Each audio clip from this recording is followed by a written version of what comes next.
Before we start, just a quick reminder to hit that subscribe button. Only 2% are subscribed at 1,000 subscribers. I'll be posting a special video.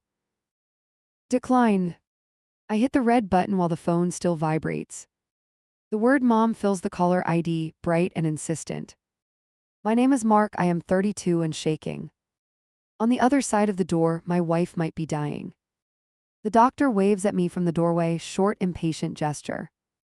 I shove the phone into my pocket, screen still buzzing faintly. That move felt automatic then, like swatting a fly away. Now it plays in my head like slow-motion punishment. One thumb tap and my whole family order started to slide. Inside the room, my wife grips the rail, knuckles almost translucent. Her hair sticks to her face, eyes glassy and unfocused. A nurse adjusts something on the monitor, jaw tight and tense.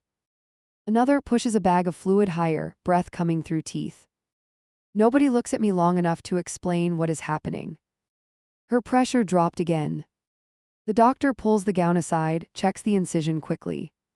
He talks to the nurse in short pieces, none meant for me. I catch words like bleed, watch, maybe move, and my stomach flips. Every sentence sounds like a countdown I cannot see. My phone starts rattling in my pocket like it wants out. For a second, I actually think about answering right there. I imagine saying happy birthday while my wife gasps behind me. The thought makes my throat close like I would choke on it. I curl my hand around the phone instead and keep watching her. Sincerely, I did know the date. I am not that clueless. You grow up with a single parent, you engrave that stuff. But in that moment, the number felt like a random code. It meant nothing compared to the way my wife's chest heaved. I told myself I would call later, once nobody bled anymore. Mark stepped back a little. The nurse raises her arm, guiding me toward the wall. She wipes my wife's face, murmurs something calm near her ear. My wife squints at me like she is trying to focus. I lift my hand in a useless little wave and feel ridiculous. She mouths something I cannot catch, lips forming a broken shape. I lean closer, almost tripping over the rolling stool near me. Stay, she breathes, barely sound, more air than word. Her fingers claw for my wrist, nails leaving shallow burning lines. In that second, my phone stops buzzing, then starts again harder. You know that pull, right? One life tugging on your sleeve right here, another from your pocket. I wish I could say I handled it with deep wisdom. Truth is, I just froze and waited for someone else to decide. No one did, so the choice defaulted to the person bleeding. The doctor finally straightens, eyes flicking to the monitor again. We are holding for now, he mutters, voice flat yet relieved. He tells the nurse to keep watching output, then glances at me. You look like you might hit the floor first, he adds. He tells me to sit down, drink some water, breathe slower. I drop into the chair, legs weirdly rubbery, heart still sprinting. My hands feel sticky, I do not even want to look. I pull the phone out to distract myself just for a moment. The lock screen floods with missed calls, all from the same name. Under them sits one reminder notification I forgot to disable. Mom's birthday dinner. 7 o'clock. Be there early. I remember setting it the week before and feeling proud. Right then, it looks like an accusation glowing in my palm. I open a message, thumb hovering over the empty text box. Happy birthday, love you, emergency at the hospital, call you later. The words come fast, messy, but they are basically there. All I have to do is hit send and buy time. My thumb pauses over the arrow like it weighs 10 pounds. The nurse asks me a question about family history, voice brisk. I drop the phone into my lap, answer on autopilot, barely thinking. She writes something down, nods once, moves back to the monitors. By the time I look down again, the screen has gone dark. The half-written message feels like a secret no one else knows. That unsent text is the part that keeps me awake now. Not the calls I missed, not even the voicemail storm. That one frozen moment where I could have thrown her a line. I told myself I would fix it when things calmed down. I actually believed there would be a clean, calm moment later. Do you want to see the baby soon? Another nurse stands in the doorway, mask hanging under her chin. I blink at her like she is speaking a foreign language. Baby. The word does not fit with the blood pressure numbers yet. She is an observation, the nurse continues, eyes flicking to my wife. We want mom stable first, then you can go meet her. My wife lets out a raw laugh that sounds almost angry. Go, she whispers, pushing at my arm, stubborn, even half-conscious. Her hand shakes, but her stare is firm and almost challenging.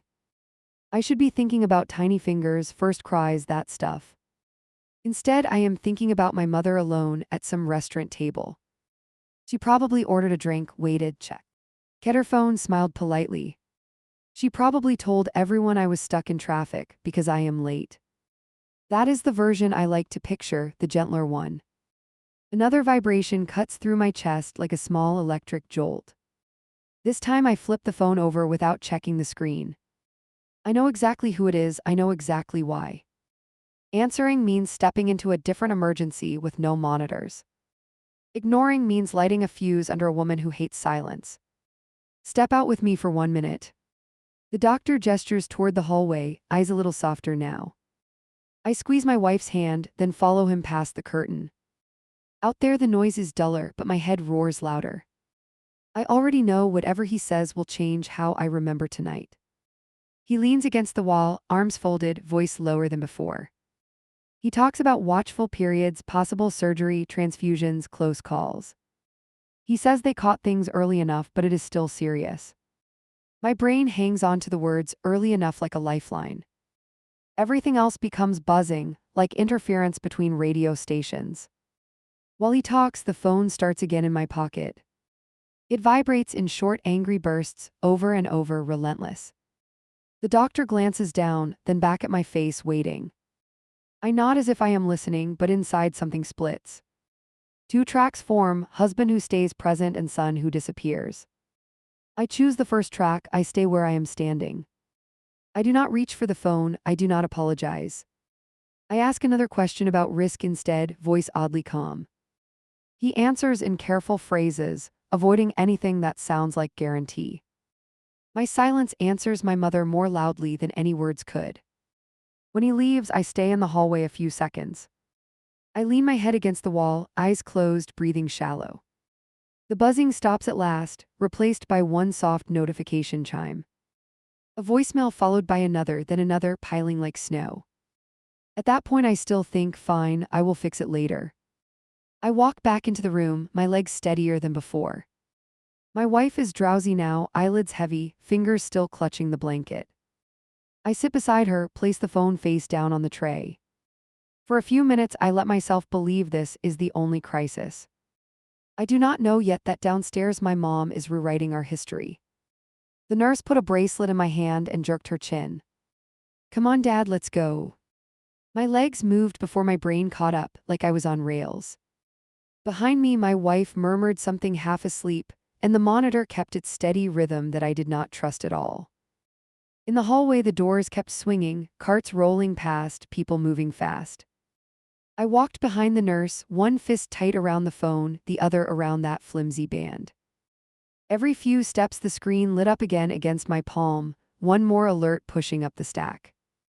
I knew if I read a single word right there, I would not walk into that nursery with the right face. We scrubbed in at a sink, her routine smooth, mine clumsy. Water ran over my hands, and my mind jumped straight to my mother blowing out candles without me. It was like two channels bleeding over each other, party noise over machine noise. I dried my fingers in a hurry and tried to stuff that thought down before we stepped through the next door.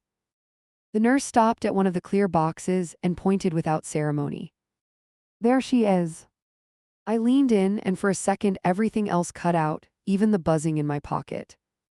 My kid's chest lifted in quick jerks, tiny wires crawling over her body like someone else's problem. I wish I could tell you I felt instant joy and nothing else. The truth is, my stomach flipped between awe and straight fear. She looked both real and weirdly breakable, and I was terrified to even breathe too hard near her. Behind that awe there was this cold knowledge that my mother would never forgive me for missing the moment she had been waiting for all week. Touch her hand, it'll help. The nurse stepped back a little, giving me space I did not ask for. I slid a finger under the edge of the opening, careful not to hit any wire. Her fingers twitched around mine, and that tiny grip cut through all the noise in my head. Right then, the phone started that sharp little rattle again against my hip. The vibration climbed up my side and my shoulders went stiff. I did not look this time, I just pressed my arm closer to drown it. I told myself whoever it was could wait 15 minutes while I learned my daughter's face. Do you have a name picked out? The question landed out of nowhere, casual like this was any regular day. I said the name we had circled weeks ago, and hearing it out loud hit me in the throat. For a heartbeat, I imagined my mom saying it with that proud tone she saved for big milestones. The nurse smiled and jotted it down on a board near the bed. Seeing it written there made everything feel official in a way that scared me. His wasn't just chaos anymore, it was a life that would remember stories about tonight. I already knew one of those stories was going to hurt someone. After a while, my eyes started to sting, and not from the soap. The nurse checked a monitor, then nodded toward the door. They're taking your wife for imaging soon, you should be there when they talk. That sentence snapped me back into motion faster than any alarm. In the hall, I finally pulled the phone out because I needed to call my sister. The lock screen showed a stack of missed calls and a line of new messages. Mom. Mom. Mom again, each one a little higher in the list like footsteps. I unlocked it, planning to tap my sister's name and blurt everything out fast. The first thing that opened instead was a text preview from my mother. Are you seriously ignoring me on my birthday? No emoji, no question mark, just that blunt sentence, and my chest tightened. More previews sat under it, little slices of rising frustration. Everyone is asking where you are. At least pick up for 1 minute. Did you forget what today is? Each one landed with a dull thud in my gut, and my thumb hovered over the screen. I knew if I called right, then it would not be gentle. I was running on caffeine and adrenaline and pure panic, and she was running on hurt. We would crash into each other, and I would say something I could not take back. So I shoved the phone into my pocket again and told myself I would call after the doctors finished their next round. Back in my wife's room, a tech adjusted her bed and checked wires. Someone mentioned moving her for a scan, and I caught only every third word. She blinked at me, eyes unfocused, mouth dry, and I forced a smile that did not belong to me. My pocket hummed again, quick bursts like it knew I was lying to someone. Can you ride with her, or do you need a minute? The question hit a sore spot I did not know I had. A minute sounded like heaven and also like betrayal. I shook my head and wrapped my fingers around the rail instead, choosing not to step away. They pushed the bed out and I walked beside it, one hand on the edge. The hallway looked different this time, narrower, like the walls wanted to hear every conversation. My phone buzzed twice more, then went quiet, and that silence felt worse. I've learned since then that once my mother stops calling, the real damage usually starts. While we waited outside the imaging room, I finally gave in and put in my earbuds.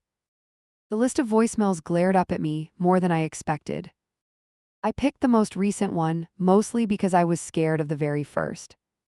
I hit play, leaned against a cold patch of wall, and braced like an idiot. Her voice came through way too cheerful at first, bright and loud. Just checking that you're on your way, everyone's excited to see you. I could hear clinking in the background, people laughing, my mother putting on a show. Underneath that cheer there was this thin edge, and even then I heard it. The message shifted halfway through like someone flipped a switch. So no call, nothing, okay. She laughed once short, nothing like the party sounds behind her. I guess something else is more important tonight, you'll explain later, right? The recording clicked off there, but the tone hung in my ears. It was not full meltdown yet, it was worse in a way. She was still hoping I had a decent reason, and part of me liked that. Because once she knows the reason, hope dries up fast. I could have phoned her between tests right then and there. I could have walked down the hall, shut myself in a bathroom, and said the words out loud. Mom, we are in the hospital, things are rough, I am not blowing you off. But I imagined her asking follow-up questions I did not have answers for, and my courage fizzled. Another staff member stepped out with a clipboard and called my name. I yanked the earbud out so fast it almost flew, guilty like a teenager. He asked about allergies and prior issues, and a bunch of things that needed clear answers. By the time he was done, the message had already replayed twice in my mind. I did not listen to the older voicemails that night, not yet. I saved them for later, which sounds insane even as I type this. Part of me thought waiting would somehow make them softer, like wine improving. Instead, they sat in my phone, ripening into something way more bitter. Looking back, that hallway outside Imaging was a fork I did not see. On one side, I call, stumble through a messy explanation, maybe take some heat early. On the other side, I keep postponing it, convincing myself her hurt can be handled tomorrow. You already know which route I picked because we are here now, and she still tells everyone the version where I just did not care. The third voicemail started with clapping. Not applause, more like people tapping the table in that fake, cheerful way. I sat on a plastic chair near the vending machine. And hit play anyway.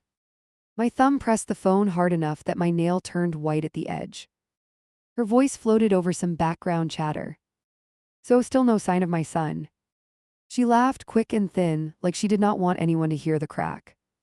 Maybe his new household has more important plans tonight. That last line came out lighter than it felt. I could picture her looking around the table as she said it, pretending it was a joke while watching who nodded along. It made my stomach twist in a way the hospital food never could. The recording clicked off, then the next one loaded without warning.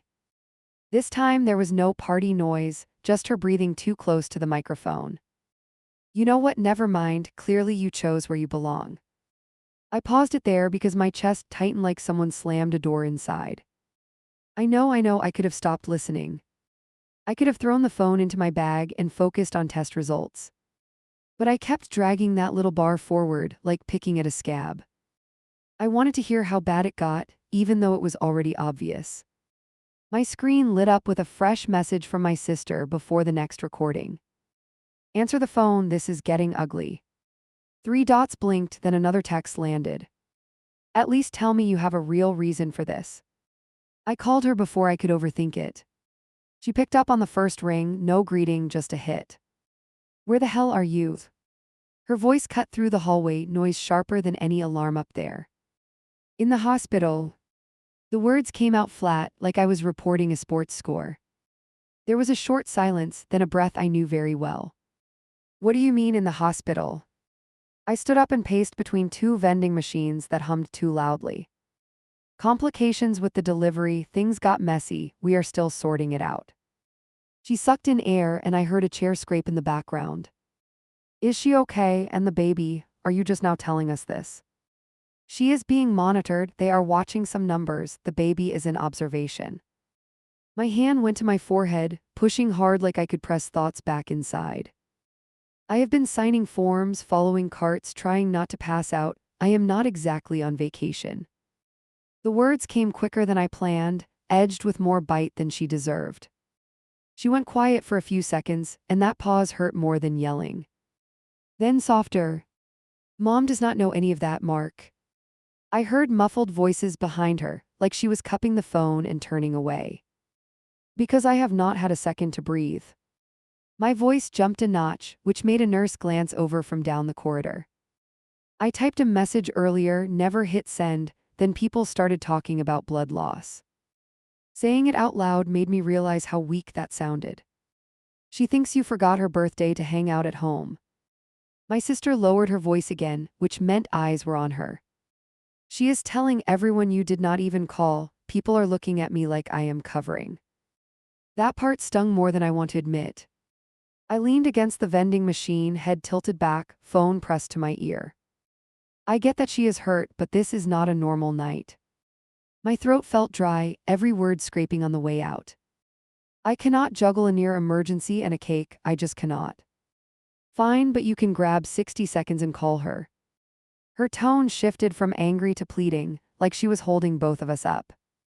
Tell her where you are, tell her something because she is spiraling. That word always meant trouble with my mother, you probably know that type. Before I could answer, someone called my last name from down the hall. I looked up and saw a tech waving me toward the elevators. They are done with imaging, she is heading back. The urgency in his gesture pushed everything else aside, at least for that instant. I have to go meet them, they are bringing her upstairs. I started walking already, phone shifting against my cheek, footsteps heavy.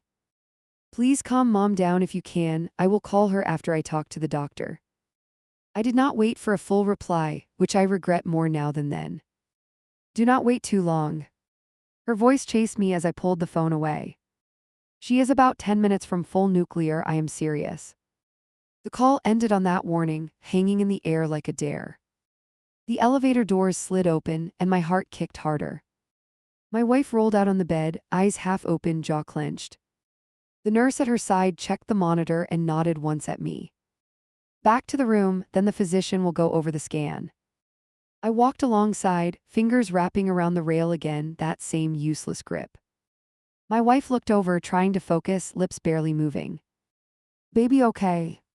Her voice came out rough, but the question was steady. Yeah, I saw her, she looked small but strong. That part was true, and saying it calmed something in both of us. I did not in the voicemails or my sister's warning or the word nuclear. I told myself she did not need extra weight on top of everything. Once we were settled back in the room, things slowed just enough to hurt. Machines beeped steady, nurses came and went, small checks, quiet notes. My wife drifted in and out, fingers twitching every time someone adjusted a line. I sat in the chair, phone heavy in my pocket like it had grown bricks. A doctor came in with a folder under one arm, expression careful, movements measured. He walked us through what they saw, what they wanted to watch, what might come next. Words like stable and monitor and possible procedure floated in the air between us. He asked if we had questions, and my brain blanked even though I had 20. I signed another consent form with a stiff hand, gripped too tight on the pen. He tapped the paper once, thanked us, and slipped out with the nurses. As soon as the door shut, my wife looked at me with wide, tired eyes. You okay? You look like you got hit by a truck. I'm hanging in, just running on fumes. I tried to smile and failed halfway through it. Your mom. She tilted her head, reading my face better than any chart. She does not know yet, I was about to call when they wheeled you back. I rubbed my fingertips against the armrest, restless and guilty and wired. I listened to some voicemails, they were not great, I will deal with it. That last part was mostly bravado, like whistling past a dark driveway. You want me to text her or send something from us? She shifted, wincing, adjusting her arm under the blanket. She will be furious either way, but maybe hearing hospital from me helps. That offer hit me straight in the chest because she could barely stay awake. No rest, I should be the one to handle my own mother. I stood up fast, too fast, and the room tilted for a breath. I will go outside and call, better than doing it in here. Leaving her bedside felt wrong, but not calling felt worse, you know that pinch. I walked down to the main entrance and pushed through the doors. The air outside felt thick, heavy, nothing like the fresh start I wanted. Cars moved in and out of the drop-off lane, headlights cutting across the pavement. I found a spot near a pillar, leaned against it, and unlocked my phone. Her contact sat at the top of the screen, number burned into my brain. I hovered for a second, thumb trembling more than I liked. Then I hit call before I could bail again and hate myself more. The line rang once, twice, then clicked over fast like she had it in her hand. Oh, now you remember I exist. No hello, no name, just that sentence with all the softness stripped out. Noise in the background dropped, like she had stepped away from the table. I could imagine every eye at that dinner following her to the corner. Mom, I am at the hospital, there were serious issues with the delivery. I kept my tone as level as I could, which was not very level. That is why I have not been there, not because I forgot you. There was a pause long enough for me to hear a car door slam somewhere. Do you think mentioning a hospital magically erases tonight? Her words came out crisp, each one enunciated like I was hard of hearing. You could have found 30 seconds to call your mother on her birthday. That line hit a nerve I did not know was still raw. I have been running between rooms all night, watching them check her vitals. My voice rose, and a couple stepping out of a rideshare glanced over quickly. I met my child next to machines, I have been hoping nobody dies, I am not sitting on a couch ignoring you. It came out harsher than I planned, and I knew she heard the edge. Oh wow, you managed to make even this about what a hero you are. She gave a short laugh that had no humor in it at all. Everyone is sitting here asking where my son is, and I have to smile. I could hear silverware in the distance, which somehow made it worse. I am not trying to be a hero, I am just explaining.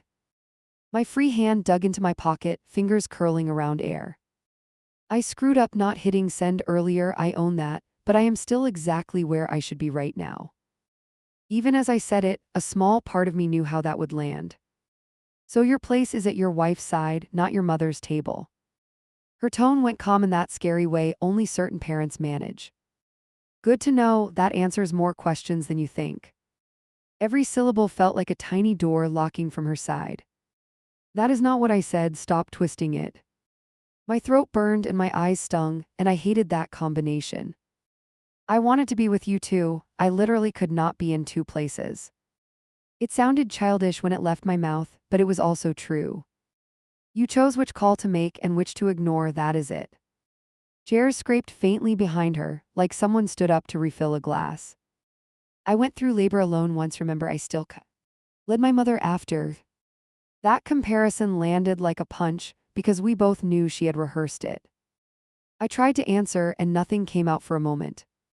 My mind jumped between her in that past moment and my wife upstairs. I hated the image of my mother telling everyone that story over dessert. I hated more that part of me understood why she leaned on it. I am sorry, okay, I am genuinely sorry, I just cannot undo tonight. The words tumbled out fast, clumsy, not polished at all. I should have reached out earlier, I messed up, but I am trying to fix it right now. Silence stretched on the line again, long enough that I checked the screen. You did not even say happy birthday once during this whole conversation. Her voice came back softer, which somehow stung twice as much. Even when you finally called, I was just another problem to manage. That was the moment my knees felt weak, and I almost slid down the pillar. I opened my mouth, finally hearing that truth, but she kept going. You made your priorities clear, enjoy your new life, I hope she appreciates the son she pulled away from me. Something clattered near her, maybe a fork, maybe the phone hitting the table. Do not worry, everyone here heard enough to know where I stand now. Mom, wait, please do not turn this into a show. My voice dropped to almost a whisper, throat tight, head spinning. I want you in my girl's life, I want you in mine, I am not trading you for anyone. It was the most honest thing I had said all night. You should have thought about that before tonight. Her answer landed quick, no pause, no reconsidering. Enjoy the baby, enjoy your wife, I will let you know when I am ready to talk again. The line clicked dead before I could squeeze in another word. I stood there with the phone still pressed to my ear. The screen had gone dark and my reflection stared back dull and tired. Cars moved in and out of the drop-off, but it sounded far away. All I could really hear was her line about never hearing happy birthday.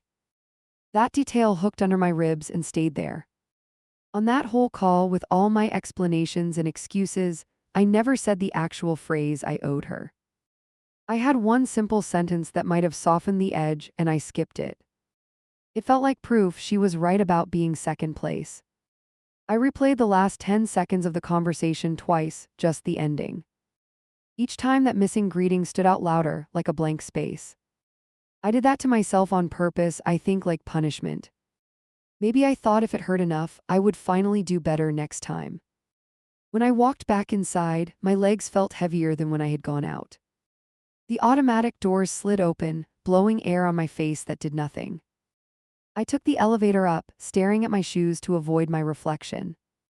By the time I reached our floor, I had already decided not to tell my wife what my mother said. She was sleeping when I stepped into the room, breathing a little easier. A nurse adjusted her chart, glanced at me, then at the clock, then out again. I sat in the chair and slid my phone under my thigh like it was contraband. Up there it was quiet for the moment, but I knew the real echo of that call would hit us later, when she walked in holding that stupid card. The doorbell went off while I was trying to burp the baby. My whole body flinched, like the sound came from behind me. My wife called from the couch. You expecting anyone? We both knew the answer before I even checked the peephole. My mother stood there with a helium balloon and a rigid smile. Her eyes went straight past me, into the house searching for proof of my new life. Well, you finally let me meet my granddaughter in person. She stepped inside without waiting, balloon string wrapped around her wrist like a leash. I held the baby closer, suddenly aware of how clumsy my arms felt. Hey, come on in. It sounded too bright, and nobody believed it. My wife pushed herself up slowly, one hand on her abdomen, and gave that careful welcome voice she uses when she is bracing. Mom stopped near the coffee table, gaze locked on the bundle against my shoulder. Let me see her. Her fingers hovered in the air, not quite touching yet. I shifted the baby so her face showed, and something flickered over my mother's expression that I cannot name without guessing. She does not look like you at all, Mom murmured, leaning in. All I can see is her mother. She smiled at my wife for half a second, then straightened too fast. The compliment landed with a small sting and stayed there under my skin. My wife reached out. You want to hold her? She eased our daughter into my mother's arms, slow and careful, watching every move. Mom's shoulders dropped a fraction once the baby settled, and for a breath I saw the woman who used to spin me in circles in the yard. Then she glanced at me over the baby's head. I brought something for you too. Her voice cool. D again, like someone flipped a switch in her chest. She tilted her chin toward her purse resting by the armchair. I grabbed the bag and pulled out an envelope with thick cardstock inside. On the front, my mother's name in that loopy cursive she loves showing off. My stomach tightened once I flipped it open and saw the inside. There it was, a long birthday message written in my handwriting style, right down to the crooked capital M. For a second, I honestly thought I had lost my mind. I scanned it twice, searching for some tiny clue that it was a joke. The message talked about how grateful I was, how I would never abandon her, how this year was special because of the new baby. At the bottom, my name, copied so accurately my ribs actually hurt. I looked up. Where did this come from? My voice came out lower, the way it does right before I say something I regret.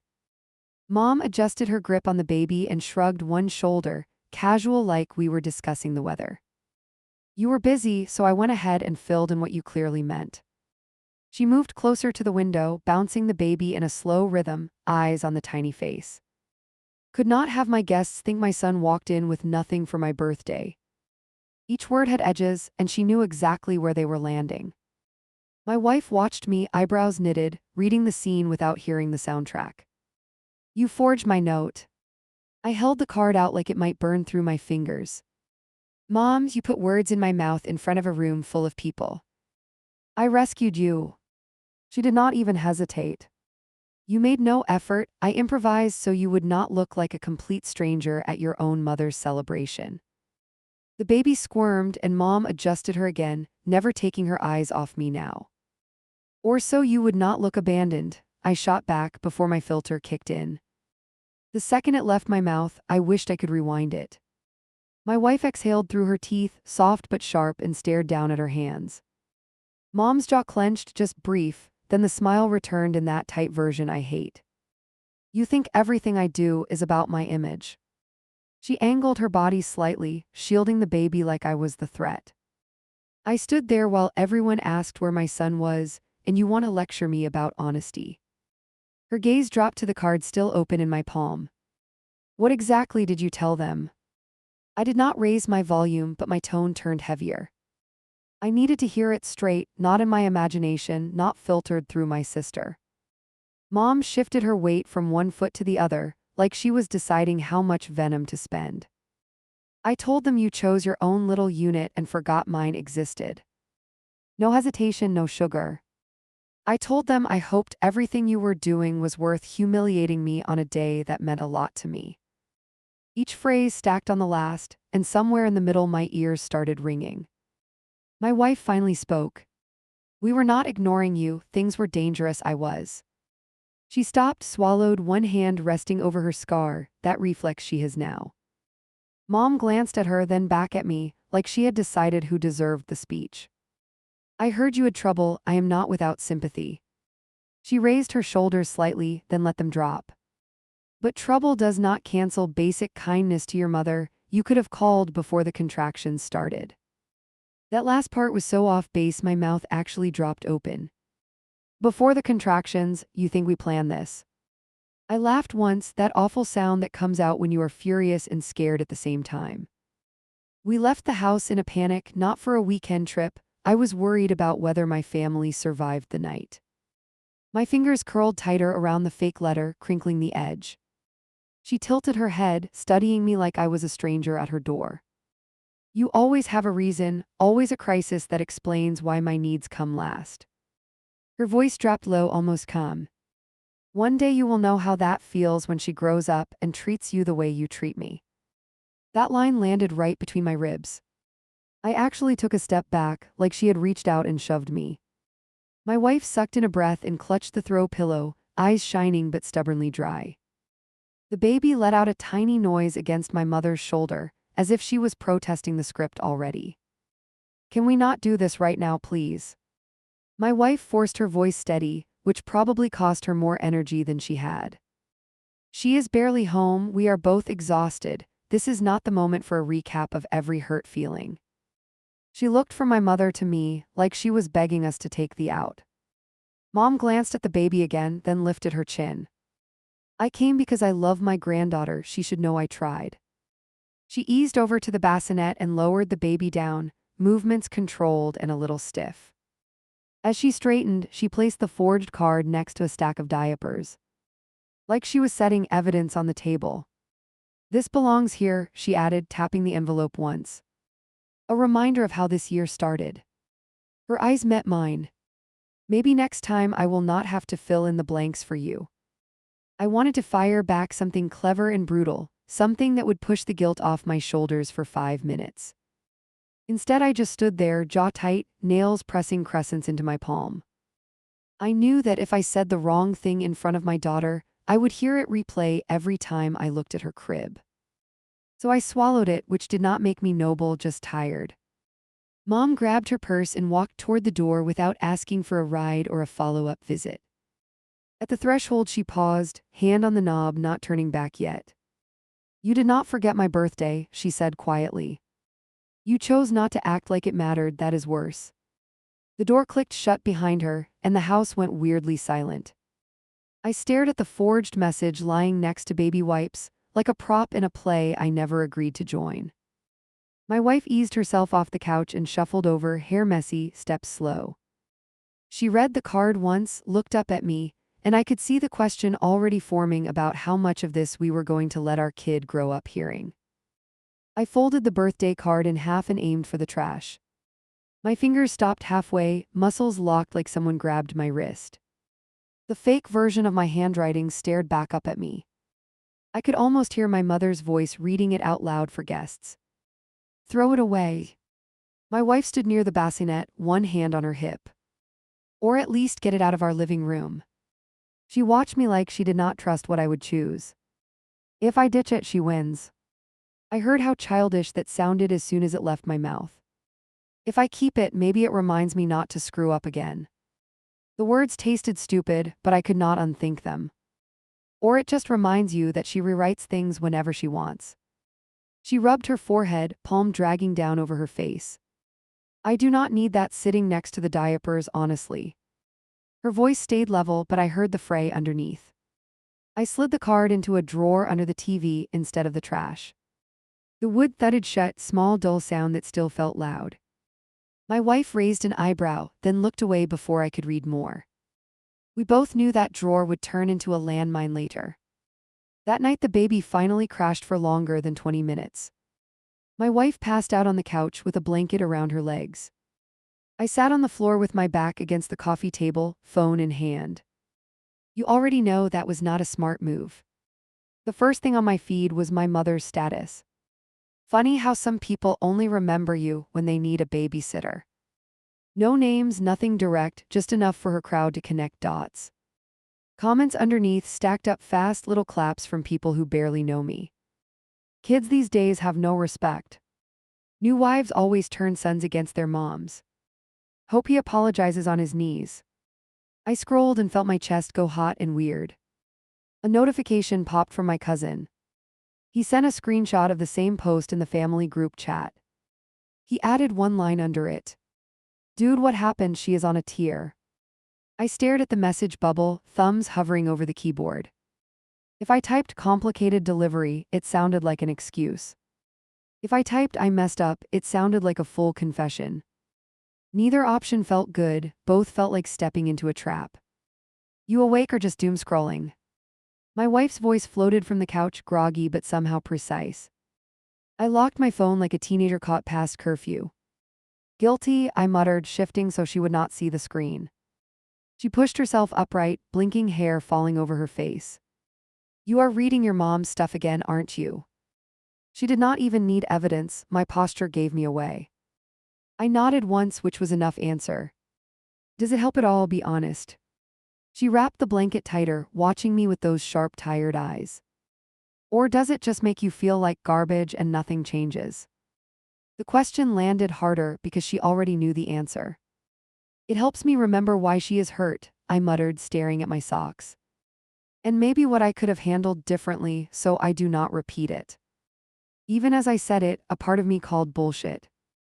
There is a difference between reflection and recreational self-torture. She leaned forward, elbows on her knees, voice quieter.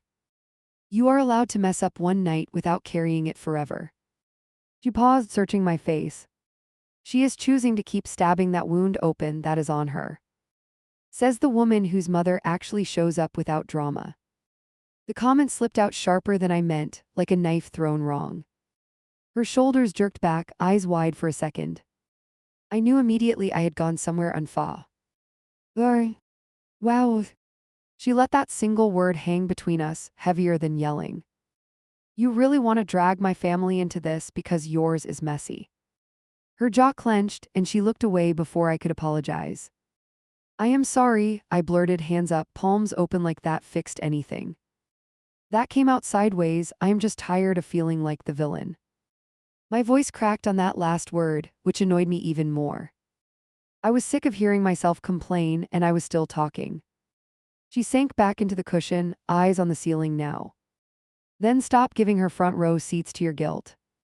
Her tone was flat, but her fingers twisted the blanket hard. "Block her post for a while, breathe, focus on us." "It is not that simple," I argued, because of course I did. "If I mute her, she will notice, and that will turn into another speech." Just picturing that conversation made my stomach knot. She will say I erased her, that I care more about my comfort than her pain. Or she will never know because adults do not get alerts for being muted. She looked at me like I had forgotten basic phone functions. "You are killing yourself with these hypothetical arguments that have not even happened." That line hit closer than anything my mother posted. I did not mute my mom that night, I am not going to lie. I closed the app and shoved the phone face down on the table. That was my big act of self-care. Very brave, I know. The next morning, while I juggled a bottle and a half-awake brain, my screen lit again. This time it was an actual text from my mother, short and sharp. "If you're done being too busy, dinner Sunday, my house 6. No question mark, just that flat instruction disguised as invitation. My pulse jumped, which was ridiculous for a 4-line message. I read it 3 times while my daughter kicked her feet against my forearm. Sunday was 4 days away, but it felt like a court date. I already knew it would become the new battlefield. I carried the baby into the bedroom where my wife was folding laundry. "She wants us over on Sunday." I held out the phone like proof. Her eyes skimmed the text, then lifted to my face. "Do you want to go?" She tossed a onesie onto the bed, waiting, arms crossed now. Not what she wants, what you want, those are different things. That question should have been simple, but my brain froze. I want her to stop telling people I forgot her on purpose. I shifted the baby to my shoulder, trying not to drop the bottle. I want her to see we are trying. I also want to not get shredded in front of her friends. Every option tasted like chewing tinfoil. "We can stay home and send a picture instead," my wife offered, voice calm again. "We can invite her here on our terms with an end time, with us controlling the story." Her hand rested on my back for a second, grounding and warm. "Or we go, and you let her keep writing this headline for everyone." I hated that she was making sense because it meant another hard thing. Avoiding Sunday would feel good for a minute and awful for months. Going would be agony for a night and maybe buy some relief. I was basically choosing between a small controlled burn and a slow leak. Let me talk to someone who is not related to this, I muttered. Because honestly, I do not trust my own compass here anymore. She watched me for a beat, then nodded like she had been waiting for that. Then make the call today, not someday today. That is how I ended up on a couch across from a therapist 2 afternoons later. I was running on 3 hours of broken sleep and caffeine. She had a notepad balanced on her knee, pen ready, eyes steady on me. I am guessing this is not only about a missed birthday, she opened. The missed birthday is the part everybody repeats, I answered, rubbing my hands together. It is the easiest way to say I failed my mom, so she clings to it. I could feel my shoulders tightening as I spoke, like my body wanted to curl in. She brings it up whenever she wants to prove I picked my new family over her. Did you pick one side over the other in your view? Her question was simple, but it knocked the air sideways for a second. In that moment at the hospital with doctors watching your wife, what choice did you think you were making? I stared at the floor because eye contact felt too intense. Honestly, I was choosing not to listen to my mother guilt me while someone I love might bleed out. The words came out before I could sugarcoat them. I told myself I would smooth things later, once nobody was in danger. Saying it loud made it sound both reasonable and selfish at the same time. So you prioritized the medical crisis over the celebration, she summarized, jotting a note. That is not a moral failing, that is triage, but your mother experiences it as abandonment. I actually laughed once sharp because triage sounded weirdly accurate. It still did not make me feel less awful. GT. Hinks if she does not stay center stage, she disappears, I muttered. Birthdays are like proof of life for her, proof that somebody sees her. I dragged a hand over my face, palm rough against my beard. And I handed her the perfect story that she has been scared of forever. Where are you in that story? The therapist asked, leaning back slightly. Not as her son, not as a husband, just as a human who had too much on his plate. I opened my mouth, then closed it because nobody had asked that part yet. I had been stuck in her version or my wife's version, never mine. In her story, I am selfish and ungrateful, I finally answered slowly. In my wife's version, I am a guy doing his best in a disaster.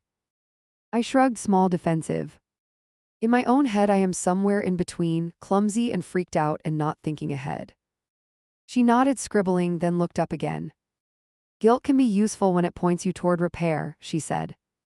But you seem to be using it like a whip, not a compass.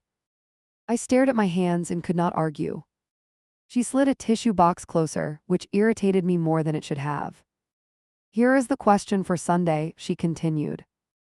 Are you going there to protect yourself or to chase her approval again, or to offer an honest olive branch with boundaries? That was sat heavy between us. If I do not go, I prove her right, I blurted without thinking. There it is, the therapist replied, leaning forward slightly, eyes sharper now. You believe your worth depends on proving your mother wrong at every turn. I did not like how seen that made me feel. She asked me what I wanted my daughter to internalize when she grew up. That question hit different, like a punch from a new angle. Do you want her to think love means constant tests and performances? She asked quietly. Or that love can include hurt and still have limits? I sat there, throat tight, blinking faster than usual. I pictured my girl as a teenager, juggling two people demanding full loyalty. I hated that picture more than anything my mother had said. Then model something different, the therapist added almost gently. We spent the rest of the session sketching out a plan that felt both brave and terrifying. Go to dinner, stay for a fixed amount of time, leave if things turned into attacks. Name my regret without accepting the title of lifelong ungrateful son. Say out loud that what happened at the hospital was awful, and I still wish I had handled the call better. She may still decide you are the villain, the therapist warned. You cannot force her to update her script, you can only stop acting in it. That line stuck with me all the way home. It was the first time anyone gave me permission to step off her stage. When I walked into our place, my wife looked up from the baby with that question in her face. How did it go? I dropped my keys in the bowl and sat down slowly, brain buzzing in a different way. I am going Sunday, I said, voice steady, but on our terms, not hers. She listened as I laid out the boundaries we planned in that office. No staying past 8. No letting her trash my wife in front of our kid. No begging for forgiveness like a teenager caught sneaking out. Can you actually stick to that when she starts in? My wife asked, eyes narrowing slightly. You know how she hooks you with those little lines about loyalty. I swallowed because she was not wrong. That is the test, I answered, for me, not just for her. We sat there with the baby between us, both quiet for a minute. I could feel the weight of Sunday pressing down already. But there was also this small, shaky sense that maybe I was not walking in blind this time. For the first time since that night, I felt like I might choose my part in the story instead of just reacting to hers. My hand stalled on the car door handle when the clock flipped to 5:58. The baby slept in her seat between us, fists tucked under her chin. My chest felt tight, not from the shirt, from everything waiting inside that house. I knew once I stepped out, the old rules would try to snap back into place. You remember what you told the therapist. My wife watched my face instead of the dashboard. In by 6, out by 8, if she starts attacking, we leave. She said it simple like grocery items, but her fingers gripped her knees. I remember. I forced my hand to move, pushed the door open, cool air hitting my face. If she brings up that night just to score points, I am done arguing. Even saying it out loud made my stomach flip, because I was not used to walking away. We got the carrier out together, that awkward dance around the straps. My wife adjusted the blanket, checking our daughter's cheeks like a tiny shield. Last chance to turn around, she murmured, half joking, half serious. I shook my head because I knew running this time would haunt me worse. I rang the bell once and heard footsteps almost immediately. Em opened the door with a practiced smile already in place. You are on time, look at that. Her eyes flicked straight to the baby, then landed on my wife, then finally on me. Thanks for having us. My voice sounded too formal, like I was at a job interview. She stepped back, gesturing us in with a sweep of her arm. You made it to this event at least, that is something. The living room held a low murmur of relatives and a TV humming softly. Conversations dipped as we walked in, then picked up in that fake casual way. Someone from the couch whistled lightly at the baby, another uncle type clapped my shoulder. Nobody looked me straight in the eye long enough to ask anything real. Mom leaned over the carrier and unbuckled the top clip before I could react. Let me show my granddaughter around. She lifted her with that careful confidence, like she wanted everyone to see how natural it looked. I watched her arms and kept my jaw clenched so I would not blurt anything. She is beautiful. My aunt appeared at my elbow, eyes soft on the baby. Your mom has been telling everyone how excited she is to be a grandma. There was a slight emphasis on everyone that made my ears heat. We moved toward the dining room, chairs scraping as people slid into spots. The table was already set, plates in place, food steaming in the center. Mom took the head chair with the baby in her arms, of course she did. She glanced at the empty stroller by the wall and gave a tight little laugh. Funny, she said, voice light, I remember another night with an empty chair. The room went still for a beat, forks hovering, eyes shifting. There it was, thrown down before the salad even moved. My heartbeat climbed, and I saw my wife's hand close into a fist on her napkin. I cleared my throat. I was hoping we could talk about that after we eat, without an audience. My tone stayed level, but my foot tapped under the table. Mom's mouth quirked like she had rehearsed this. No, I think it is good for everyone to understand the situation. She passed the baby to my aunt and reached for the serving spoon. My son missed my birthday dinner because apparently there were more important things to attend to. She did not look at me when she said it, which somehow stung more. My cousin's eyes snapped to mine, then away again like the table was fascinating. Someone poured water and missed the edge, a little spill spreading between glasses. I could feel every muscle in my shoulders pulling up around my neck. This was exactly the scene the therapist had predicted, and I still felt unprepared. Mom, I kept my voice quiet, not a whisper, just calm. I told you on the phone where I was that night, and you know it was serious. My fingers laced together in my lap so I would not bang the table. She speared a piece of chicken and smiled thinly. You told me after my guests left, after I had to make up stories about why my only child did not show up. Her fork hovered like she was waiting for me to flinch. You could have called before the chaos, you chose not to. That line again. The one that took the emergency and flattened it into a scheduling issue. I inhaled, counted to 3 the way the therapist suggested, tried to keep my answer measured. Inside though, something old and tired cracked. My wife almost died. The words came out sharper than planned, cutting through the clatter.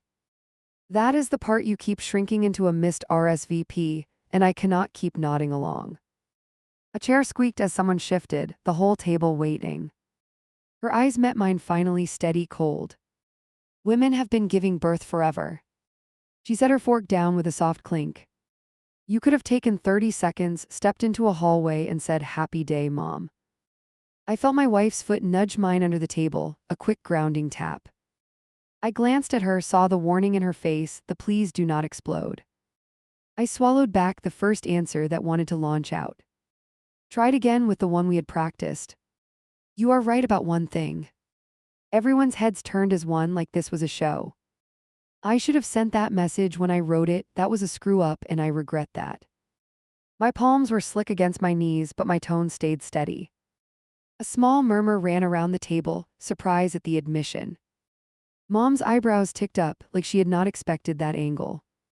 For once you admit it. She leaned back, fingers steepled, eyes bright with something that looked like victory. But, I continued before she could run with it, I am done acting like that mistake means I did not care whether you lived or not. The words tasted electric as they left my mouth. I was in a hospital corridor listening for updates on my family, not partying, not ignoring you on a couch. I saw shoulders stiffen around the table, some faces closing, others opening. Her expression shifted, just a flicker, then hardened again. You are always the one suffering the most in any story, aren't you? She let out a breath that was almost a laugh. A whole room full of people watched me sit there alone on my own birthday, and you think your panic cancels that?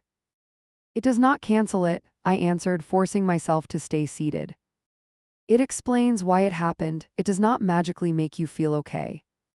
I heard my therapist's phrasing in my ear and grabbed it like a rope. But it also does not justify you dragging that dinner into every single conversation since. Wow. She turned to my aunt, then back to me, lips pressed tight.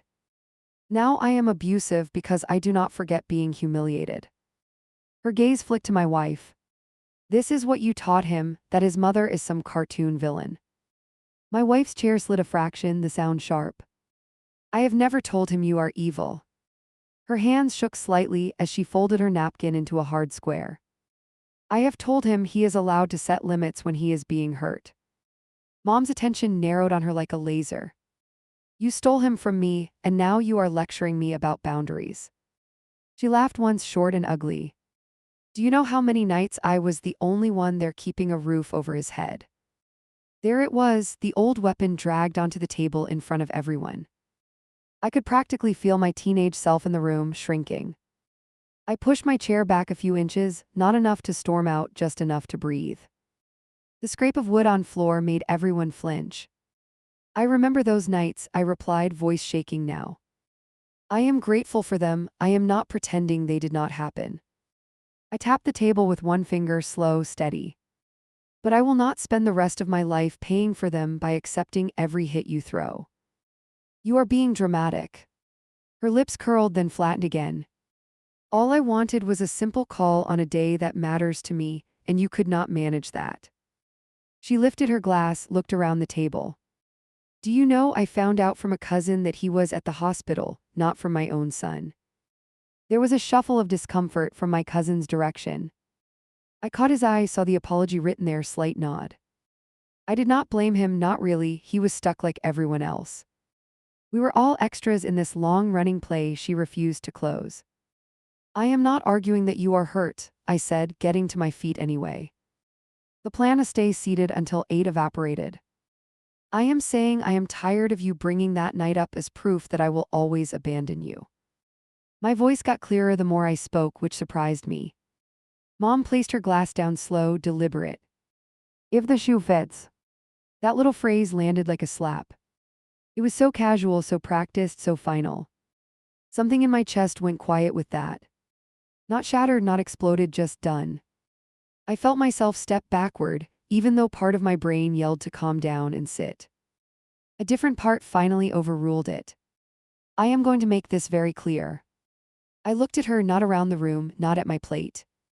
I am sorry I did not call earlier that day, I truly am, and I have been carrying that for months.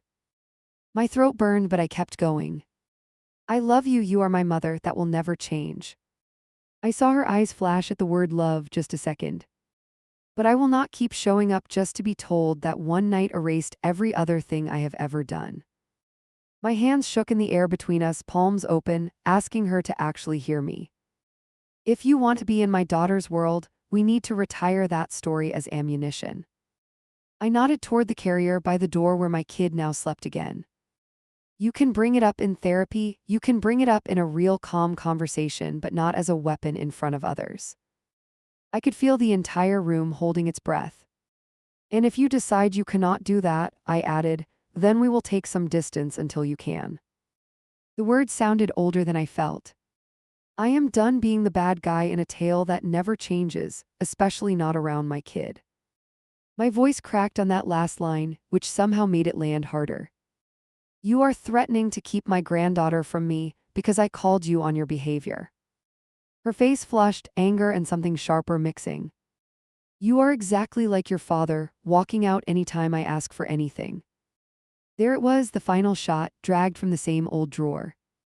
My wife stood then, moving to the stroller without a word. She strapped our daughter in with quick, steady movements, jaw tight. No one stopped her, no one dared. I realized they were waiting to see if I would fold like usual. I am not your father, I answered, strange calm settling over me. I am a man who picked a hospital bed over a birthday dinner and did not manage both. I shrugged, small, helpless, and honest. That might make me flawed, it does not make me worthless. Mom stared at me, breathing hard, lips parted like she wanted to fire again. Not. Hing came out. Instead, she reached for the serving dish, then dropped her hand halfway. I watched her wrestle with saying anything that would keep us there. We are leaving, I said before she could find it. I glanced around at the relatives, gathered their stunned faces in one sweep. I am not cutting anyone else off, but I am also not staying to be the example of what not to do. My eyes came back to hers. My door is open if you ever want to talk without dragging that night through the mud again. I gripped the stroller handle, knuckles pale from the pressure. But not until then, I am finished being the set piece in your hurt. I turned before she could respond, heart pounding in my ears. Nobody moved as we headed to the hall. I heard a fork drop, a chair creak, a whispered curse under someone's breath. Behind me, my mother's breath hitched, one sharp noise like a sob cut short. She did not call my name, and that silence shook me more than any insult. Outside, the air hit my face like water. My wife buckled herself in, hands still trembling, eyes shiny but fierce. You okay? She asked, voice rough. I laughed once, not joyful, more like my body needed to release something. I do not know yet. I started the engine and stared through the windshield for a second. But I know I did not let her rewrite it again, at least not this time. My shoulders dropped an inch, like someone had finally set down a bag. In the rearview mirror, our daughter's chest rose and fell in slow, steady pulses. She had slept through the entire showdown, blissfully unaware. I thought about her listening to us years from now, wondering why we let this go on so long. I did not want my answer to be that I was scared of being called ungrateful. That night, after we got home and everyone was in bed, I sat at the kitchen table with my phone. I opened a new message to my mother and stared at the blank screen. For once, I forced my fingers to finish what my brain started. I typed it all in one go. I am sorry again for not calling you earlier that day, I wrote. I understand that it hurt you, and I get why you felt abandoned. I also need you to understand that using that night as proof I do not love you is something I will not accept anymore.